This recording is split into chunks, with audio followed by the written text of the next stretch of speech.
Did you know? Episode 4. What is happening in our judicial system?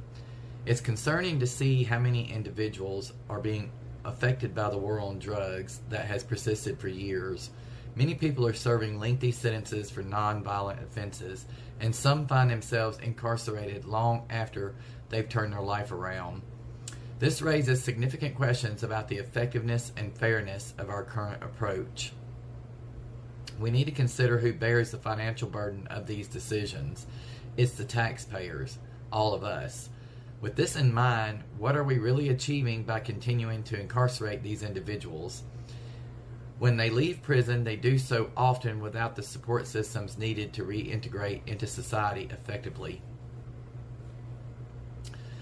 The resources that could help them, like job skills, training, mental health support, and addiction treatment, are sorely lacking in our correctional facilities.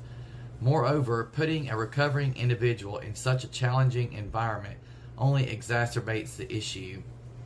The statistics are alarming. For instance, in 2023, the overdose mortality rate in Alabama's prisons reached levels that are 20 times higher than the national average.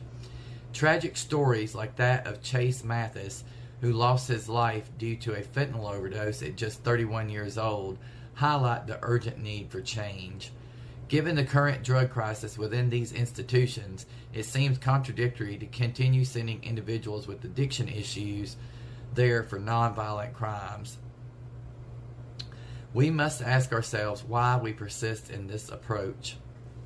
As we move into 2025, it's troubling to see the Alabama Department of Corrections still struggling with staffing and facing challenges due to corruption and high turnover rates. Efforts to recruit qualified personnel have been hampered by the inability of applicants to pass necessary screening processes.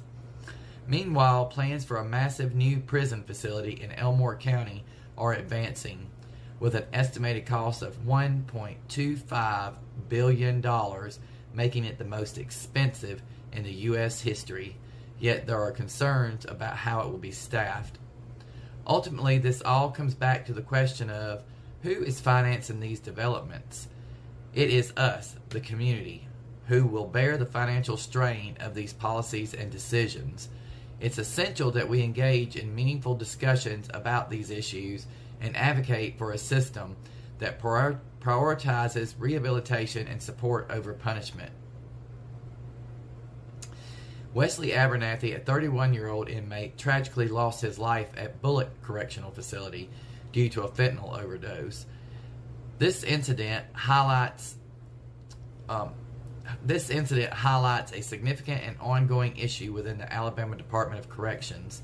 The inability to stop the inflow of drugs into its facilities.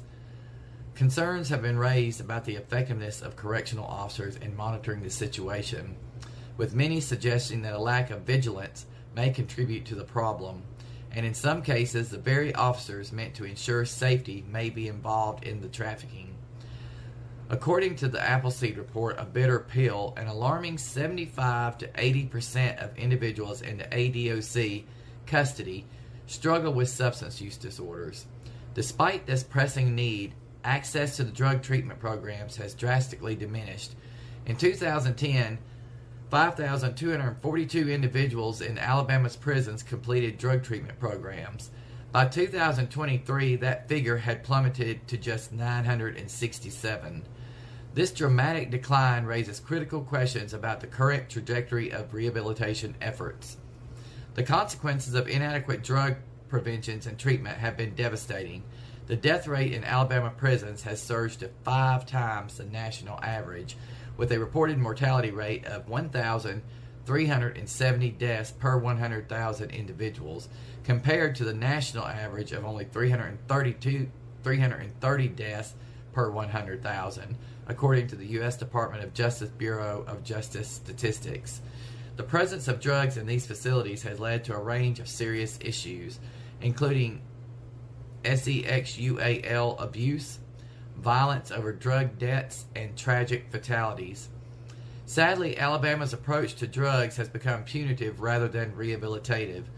The state constructs billion-dollar prisons and signs costly healthcare contracts, all while the underlying issues related to drug dependence remain unaddressed. Incarcerating individuals often exacerbates their struggles with addiction, especially when those who have overcome their dependencies find themselves back in the cycle of incarceration and/or imprisonment.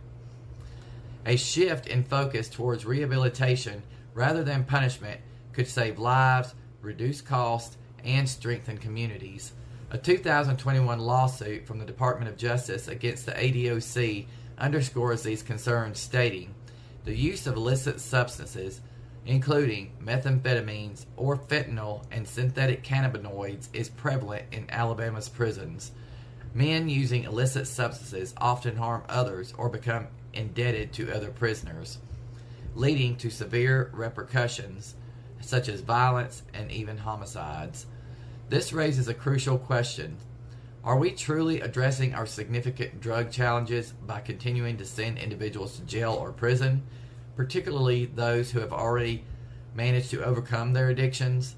It seems to me that we may be compounding the problem instead of providing effective solutions.